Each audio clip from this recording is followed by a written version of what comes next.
اهلا بيكم في فيديو جديد، اتمنى تكونوا بخير.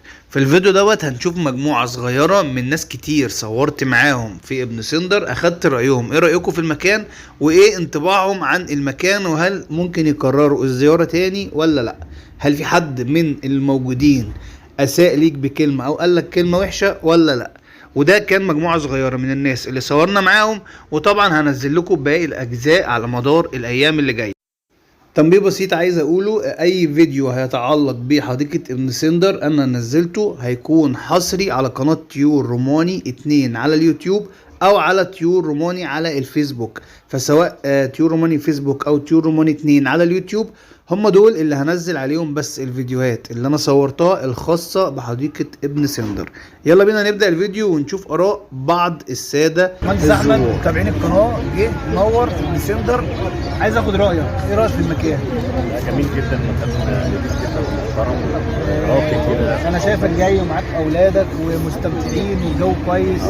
يعني انا ما كنتش زي متخيل المنظر هيبقى بالشكل ده، بس بصراحه يعني فضل التوقعات. حسيت المكان كويس، هتكرر التجربه تاني؟ طبعا يعني في حد اكتر من مره في الشهر كمان. في حد من العارضين مش مريحك؟ حد قال لك كلمه ضايقتك؟ لقيت حاجه ضايقتك؟ بالعكس، التعامل يعني دنيا. عايز اعرف ايه راي حضرتك في المكان بشكل عام؟ حلو، المكان حلو جدا وشكله كده منظم جدا، وشايفه ان في كل حاجه متوفره.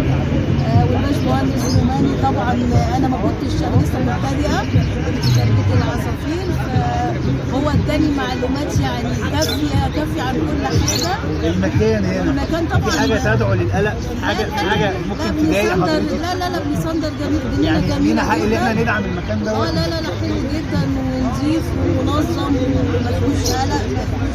ان شاء الله تكرري الزياره وتنورينا ان شاء الله كل سبت من اول كل شهر. ايوه، الله ينور عليك.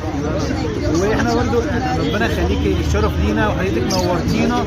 وانا عايز بس اقول، انا لا ليا في العارضين ولا ليا في الساده العارضين ولا في الاداره. كل هدفنا ان الناس المحترمين اللي زي المدام تيجي تكون مبسوطه ومرتاحه وحاسه ان هي سعيده، بس مش عايزين اكتر من كده. مكان حضرتك في الامكانيات والتخطيط ربنا يخليكي. سمعت كلمه من حد ضايقك؟ لا طبعا، حاجه يعني فوق الوصف والله يا جدعان. انا بصوا ما بدعمش مكان او بخش مكان غير وانا مرتاح فيه نفسيا، ولو لقيت حاجه ما عجبتنيش ما برضاش بالوضع دوت ايا كان. ايه اهم حاجه؟ راحه الناس اللي جايه باحترام بادب باخلاق بذوق. جاي انت وعيالك، جاي انت ومراتك، انت واهلك، انت القصه دي هي دي اللي عجباني.